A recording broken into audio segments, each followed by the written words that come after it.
What's up, guys? Sub-Zero here, back for another VOD review today. Doing a game from the first cup in the Americas. This is the first Tier 1 tournament. This is the Stargazer Cup, and two players just absolutely smurfed on the entire day, and it's two players who you would expect to smurf. Weijin Iverson and Prestivent here both dropped 40 points on the day. Weijin actually started off the tournament with a 6th, which is crazy, and then just amazing scores from there. Second, first, third, second. And then Prestivent really just consistent across the day, didn't drop a single game, no bot 4s. First, fourth, second, and then first, fourth, second. He had a nice little pattern there, and if either of them keep up these even just decent scores into day 2, they will qualify for the final day, which is really important because that's who qualifies people to Worlds already. I mean, it's absolutely nutty, and it's really, really fun to watch. We are going to be watching a game for Prestivent because Weijin's games, while they were cool, there's some really interesting Fast 9 games in there. It's not stuff that we haven't seen before, right? I mean, Weijin Iverson, Fast 9, I mean, okay, he's a beast. Sympathetic here and Mountain are going to be our pickups, so decent enough stuff there. But yeah, like, what Weijin did, I mean, it's good. I mean, it's very, very good. He's Weijin Iverson, he's a beast. But Prestivent actually played a line that I am skeptical about, honestly, and I think a lot of people are skeptical about as well. But Prestivent, I mean, you will see this game. He played it really, really nicely, and played it from a very interesting spot, and a spot where I think a lot of players would just play a much worse line. So we start off here with not really much direction. We have this Zoe. We're scouting around to see like Teemo players. Maybe we have this Rod, which, you know, plays nicely into Teemo, but you do really want the Gargoyles into Teemo. Get the Cloak. I mean, honestly, on balance here, I would say there's a decent chance this becomes a Teemo game. We do get this Diana drop here, which is going to allow us to check the Arbiter, which is very, very nice. And then we get our first augment here. Pris ticket, expected, unexpected, at what cost? I mean, I think you could see this as just being a Teemo game from here. Grab Pris ticket, roll down. You have half Gargoyle, half Gwinsu. Hopefully we get a good Arbiter, and you can play for that. I think a lot of people would think about this as their line here. We roll at what cost because it's just not very good. We see hard commit, which is honestly an augment that I'm not a fan of. We actually roll left side here, so we're looking at expect unexpectedness here, but then we actually scout the lobby. We see worth the weight there. We see forged in strength, some strong stuff, and he rolls this, and his idea is actually hard commit here, which is wild to me. If you pull up the, I mean, yeah, you can see Prestivent. I don't know if he's even that happy about it, because if you pull up the hard commit table, this augment basically has a 50-50 shot of being good or horrible. So obviously the good options. Dark Star is amazing, guarantee 6 Dark Star. Marauder is amazing, guarantee Fiora, guarantee to play into the Yi, guarantee the Marauder spat. Meeple, quite solid. Psionic's kind of iffy. The other really nice one is Shepherd, in my opinion. Shepherd, really, really nice. You know, guarantee the 7 Shepherd, guarantee the Sona. There's some big misses here. Bastion sounds absolutely horrible. Our 5 cost we're getting is a Shen. Bleh. Space Groove, after the nerfs to it, this emblem was absolute trash. Sniper, I mean, you get a Jhin, but like Sniper emblem is not really doing all that much. And then Psionic as well is one that I think it's like kind of, it can be good or it can be bad depending on your setup. And then the one that I think is kind of a question here is Vanguard. They've nerfed Vanguard emblem a lot this set. I think this item is just a lot worse than it used to be, and they've nerfed a lot of the Vanguard units, right? Nunu is a lot weaker than he once was, so Vanguard would honestly be one that I would not be excited to see here if I were in Prestivent's spot here. But it is the one that he sees. He does get it here, and we check Arbiter, and here's where the game is going to get quite interesting because we have this Diana already. So we're looking at Arbiter here. We're looking at all of our options here, and we're going to grab attack 3 times, permanent HP. And our idea is we are going to play old school. This is Diana reroll. Once again, this is not a line that most people believe in. I think a lot of people think about Diana as like one of the least rerollable units in the entire set, just because she's not. They've nerfed her very hard. This comp was very solid on PBE, then got nerfed really, really hard because it was just kind of dominant. Remember, during PBE, people played like the Anima Diana stuff where they would play like 3 Anima, fit Diana on that board. It was really easy to fit there. You could fit the Leona on the board as well. It was a pretty cool setup, actually. That got nerfed really, really hard via Diana, and now, you know, Anna being nerfed. And Vanguard Spat obviously got nerfed. This one was broken. This is one of the first things people discovered was Vanguard Spat onto Diana.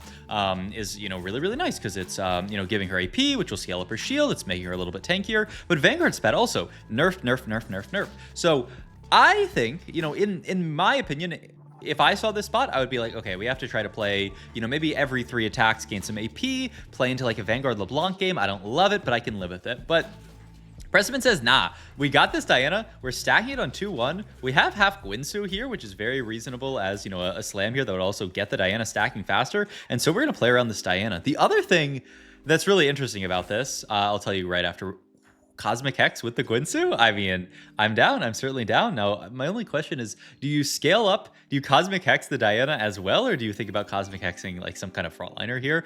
Try to find like a Leona or something. We're not going to reach Leona 3, I would say. So, you know, that's not something that we have to worry too much about. But yeah, what I was going to say is the other thing that's quite interesting about this this line in general, and just kind of like you know, playing around the Diana here, playing around Vanguards in general, is that this is actually a line that saw success on EU earlier today and TPC as well.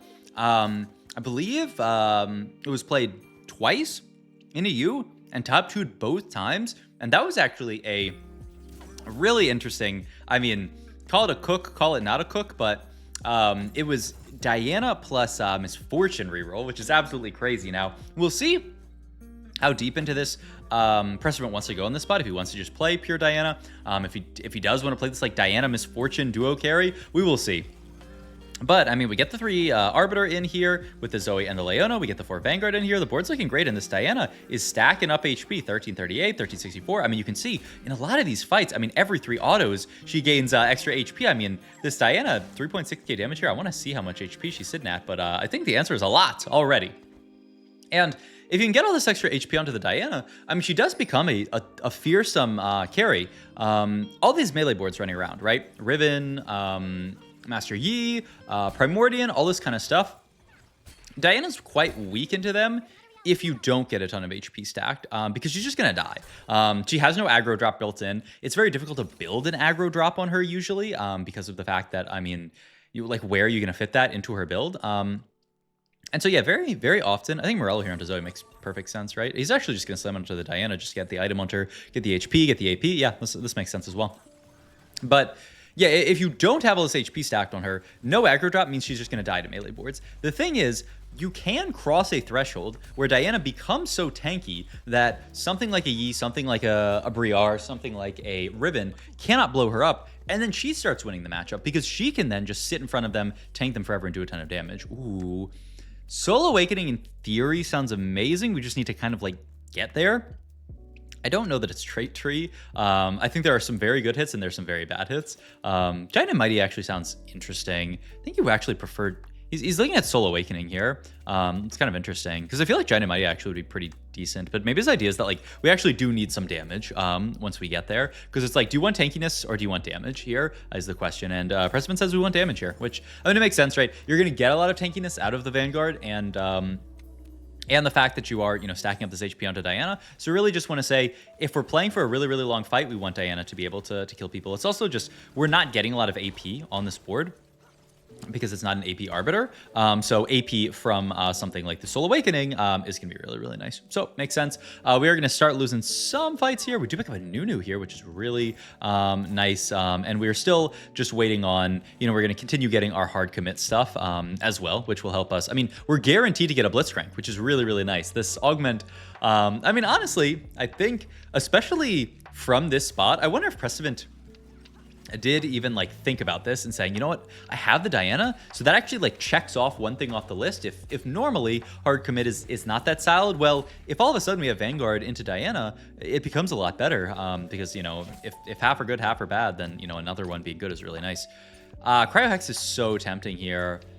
The problem is just positioning it, but I think, yeah, it's just too tempting to pass up here. You could either, you're probably not going to put it on Diana, you're probably just going to put it onto, like, you know, your random Nunu here and make him quite tanky, but you could even go a little crazy and throw it onto the Diana here. All right, and we are going to level up here, get the 6 Vanguard in, cryohex the Nunu right next to her, and then, yeah, kind of put him on the edge. Gonna force him to take aggro, but the upside is then Diana's not going to eat aggro. It's kind of awkward positioning-wise, I will say. Once again, with no aggro drop, if we fight somebody on the right side here, we just have to hope that exactly what happens here happens, and that Nunu walks up and wraps around here, and that Diana doesn't run in front of the Nunu. The upside is she still has a lot of HP. She's not even 2-star yet, and just, I mean, hold your horses. We're on the way to 3-star, 13. It was more than 1370 HP, I thought for sure here. But now 2-star, 3k HP. Oh my god! And he benched her. It was like 1900 HP. Is she getting extra HP from something aside from the Arbiter? Because I mean that would be her stacking up 1100 HP, which sounds kind of high. I mean 100 autos. It's like what, 8 HP? Oh, but then it's also getting skill. I mean, honestly, she probably has stacked up that much by now, which is, I mean, it's crazy to see. And once again, this is just 2-star Diana here. Now, we don't have any other damage on this board, so this Diana can still lose to boards like this, especially like really big frontline boards. This is why we opted to take the Soul Awakening. Yeah, really good pick actually from Prestivent. The idea just being like, this is what we're going to struggle with, is like really tanky boards like this, especially with no like second real item onto Diana, no healing, no, you know, Titans or anything like that. She is going to actually struggle against these style boards, and we're still actually... Oh, wow. I mean, I guess we're going to have to make blue buff here. We'll see. I'd really like to get a last Diana item here, but it's just not, it's not showing up. I do think it's probably going to end up being BT, and then you could just make blue buff redemption here. And he is just going to start rolling on 7. Our game plan is to play for Diana 3, right? He's actually going to reforge tier first. Now we get... oh, wow. Yeah, he's going to make adaptive plus Warmugs here, leaving tier open. I'm really curious to see what our last Diana item is going to be here, because I was thinking leave cloak open and go for BT, but he was thinking that's just going to make our items too awkward here. All right, last augment here. You have my bow, could be for Titans. It could also be for Void Staff. This actually is not bad. I don't think we need... I don't think these two do very much here, because we want to keep rolling on 7 here. Explosive growth doesn't really help us with that. Tons of stats is just kind of a mediocre augment in general. Just doesn't... That's going to be his first roll. Wow. So he's thinking, I mean, I guess you could lose. Yeah, I don't. No way. Wow, it's a tons of stats take here. You never see. I mean, this is the first time I've seen somebody take this in like multiple sets. Honestly, people kind of hate this augment because it just gives a little bit of power to your entire board. His thought, though, is that we have 6 Vanguard in. Our board's actually pretty decent here. All of these units are going to, you know, do extra work with all the extra stats. And yeah, he would rather take this over something like the You Have My Bow here, just because, like, does extra attack speed do all that much on the board? Maybe not. We do have the Karma 2 here. Would mean we'd have to drop out of 3 Arbiter, which is a little... Ooh, he's actually considering... Nah, no, you must. I mean, that is some... I mean, I love being greedy, but like I don't think we can play 3 Arbiter here over the Karma or over, you know, 6 Vanguard, which is so much frontline onto our board. So we are going to stick onto this board for now. It means we're going to stack Diana a little more slowly, but in some ways, having a stronger board is going to stack Diana better, right? It will allow us to actually, you know, have a really long fight like this. Had we dropped out of 4 Vanguard, yeah, we would have stacked Diana faster. We might have lost the fight, lost the HP, and that's not what you want to do usually. Starlight Hacked, mana, and just getting more value into all of our other hexes. I think this makes a lot of sense. This also does allow us to go back and make that Void Staff. But once again, I mean, we have great duo carry items, or really just like util items. But where are the Diana items at? Unless we are going to hold the line here. And yeah, he's actually... Wow, he's going to play the Zoe here, saying... She's too good as a Void Staff holder in this spot here. Like, she Void Staffs the entire board. If you guys ever put any kind of util on Zoe, you've seen this. The Karma's honestly not that great here, and we want to greed the 3 Arbiter. Wow, it's greedy, but I mean, I could see it. I could see it, and the hope is that you can, like, steal some of these fights, but I don't know. I assume we're going to get clobbered these next 2 fights, and then the hope is that we can find Diana 3 on 5-1, because we're actually... This is a pretty low roll game from a Diana standpoint. We're still only 5 Dianas. Okay, now up to 6 Dianas. Not actually sure why we're rolling so deep, but I guess there's no harm, no foul. We can just end up selling off that Karma here and make gold. All right, 6 Dianas here. This is a very thresholdy comp. We talked about it already, but you're going to lose a lot of fights until you start winning every fight. You need to get as much HP stacked on the Diana. Just save as much HP as well. You can see this is why we've slammed stuff like this Morello onto the Diana. You cannot just play this, you know, like full loss streak, go for perfect Diana items, because you will die. Not Edge of Night. I need a Diana item. You're so... Gunblade? No. We got to find something for Diana. He ends on JG here, which is crazy. Find a Blitzcrank here. We are going to print another one of those very soon here. Going to continue to roll down here. Doesn't find too much. We do find a Diana. Oh, we're getting really close without finding Diana. We do find Nunu too, which we probably have to play for. He's trying to figure out what to sell here. He gets the Blitzcrank off his augment. He finds the Blitzcrank too. Wait a minute. Huh? I mean, now we can move these items over to Blitzcrank, throw this here, and then just throw these onto Blitz. Yeah, this is perfect here. Okay. I mean, we're low rolling on Dianas, but I mean, you can't be too mad about hitting a Blitz too. I wonder if it's enough to win a fight like this, though. I think it is. Okay, yeah. Huge damage from Blitz 2 is actually going to save us in this spot here. I mean, had we hit the Diana, that also could have potentially saved us, and hopefully we can do both here. If we can find both Diana and the Blitz here, this is going to be amazing. All right, so we hit the Diana. We're out a duo carry. We did not find like any Zoes here, so obviously we can't play for the Zoe here. He's also gonna, yeah, I think this is perfect. Move the Blitzcrank back, throw him into the Starlight Hex here, give him the mana gen, and then the Diana gets the adaptive here.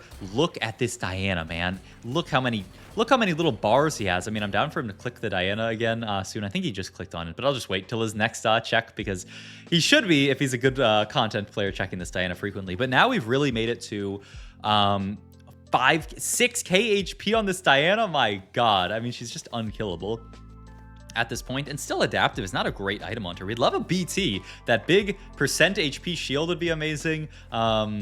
Even Titans I wouldn't mind, just to get some CC immunity onto her, just some real last item here. But the Blitz is actually being a fantastic duo carry here. Obviously, if you don't hit the Blitz, the dream is that you do just hit Zoe 3 and then play for that as your duo carry here. LeBlanc can be a duo carry as well. Nami can be a duo carry as well. There's a lot of stuff that you can play for here.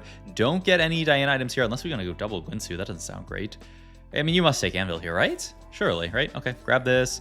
Oh, we do finally get the Titans. Okay, so we can finish out Titans here, move adaptive, probably just to the Nunu here. You can't move any other items around, so this has to be how it goes. And 6,000 HP, 6,100 HP, honestly, at this point, Diana is going to be a monster here, and the Blitz is going to provide the duo carry that we need to, like, kill, you know, hopefully, like, tanks and stuff like that. But look at this Diana, man. She's just not taking damage. She is completely blown through this threshold that we talked about. Like, she is now so tanky that if we ever fight a melee carry, we're just going to clear him. And honestly, it doesn't even look like there are that many melee carries in this lobby here. You did also notice that we could have rolled for Alawi 3 this game had we seen more of them and gone for that. He was holding some Alawis, but just didn't really find them. You know, Diana, Alawi, both easy to roll for. And we're not playing this Misfortune version, mostly because we need to play the 6 Vanguard. I think without Vanguard Spat, the Misfortune version makes a lot of sense. We're also going to lose a fight to Kaisa here. Kaisa 3 is a scary unit, I will say. But, I mean, the upside is we are continuing to scale up with this Arbiter. And we're also going to push level 8 soon, which is going to be a big upgrade onto this board here.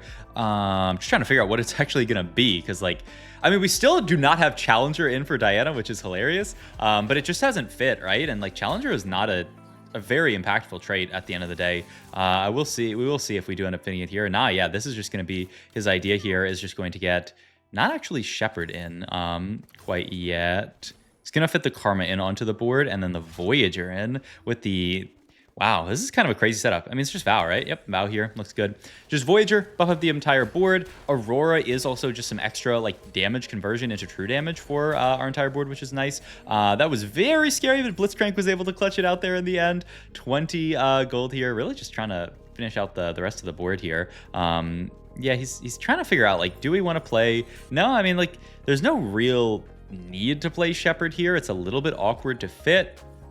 So yeah, we're not gonna play it. We're just gonna play this Voyager setup here, because, like, yeah, Meepsy Karma would not be enough to get there. You would have to drop out of Voyager, is his thought, and, like, we actually kind of like the damage amp a lot. And once again, like, just Aurora's effect on this board, like, allowing us to, like, chew through tanks by converting some of our damage to true damage is actually really, really valuable. All right, so we are gonna pick up a win there, and the crazy thing is that every single round, we're still getting stronger here. Also, check out this swap, actually, with the Titans. Yeah, he's considering putting Diana in the Cryo Hex. I think it's really reasonable. He's looking like he's not... No, yeah, he's looking like he is going to do it. We have CC immunity, right? So as long as we get Titans proc before Cryo Hex, we're going to have a CC immune Diana that's healing up a ton of her HP. We also have the Yasuo Hex. You can see she drops low here, gets that Vanguard shield here, then Cryo Hex pops. Oh my god, we just barely lose. That is actually so sad here. I mean, once again, you can see this is a line where I mean, every single round you are getting stronger, but you need to reach those thresholds. And honestly, it's low-key a low-roll lobby for this. I wish there were some more melee carries in this lobby that we could just farm with this Giga Diana here. It's not actually that good. We're going to move Void Staff down to backline here, just go for a more damage-oriented dude. We're also... The nice thing about this positioning as well is that we can put the Nunu on the right side here, so we can get aggro, hopefully, so stuff like Blitzcrank doesn't get blown up here. And yeah, Blitz drops aggro in there. One Diana cast to rule them all does win. Top 2 locked in. Beats Millennium Fox here, and we can level here for Jinx And the biggest spike of all time, the 3 anima. Holy, I mean, it's beautiful traits. It does not matter at all, but we get Challenger in. At 6-6, finally, we activate Challenger for our Diana, but I mean, you can see why he didn't activate it earlier. It's just some attack speed onto the Diana. I mean, it's a nice trait to get in, but it's so awkward if you aren't rolling for Misfortune. I will say, though, our board should be very strong at this point, and I think we have finally reached that threshold where nobody can beat us, and it's a dub on Diana reroll. I mean, just a crazy game. I love how Prestivent played this. I love that he even saw this line. This is the biggest thing. Is I don't know how many people, even, I mean, especially, you know, lower elo people, but I don't know how many people even in TPC would have seen that this should have been a Vanguard Diana reroll line. And it was really, really close. Hitting that Blitzcrank obviously helped us out a lot, but also, I mean, I'll take it. You know, low roll on the Dianas, high roll on the Blitzcranks. It's, you know, fair is fair. But yeah, it was a really fun game. Hope you guys enjoyed this video. As always, if you did, please like, comment, and subscribe. Liking is free. Commenting down below. What do you think about this line? Have you guys played in your own game? Subscribe to the channel. We're getting close to 50K. We're almost there. Almost to 40. What are we? We're close to 48 right now. I'm recording this video. I have 47,549. I'm going to check the subscribers after. Oh, actually 550. I'm going to check subs after this video. And then like what? I don't know. Who cares? All right. Follow my Twitch down below. I am, as long as Frodan doesn't troll me, going to be co-streaming Trials tomorrow with Frodan. So that'll be an absolute blast. So I'm going to be doing that, and check out my Metafy down below for all your coaching needs. All right, I'll see you guys in the next one. Thanks for watching as always. Bye-bye.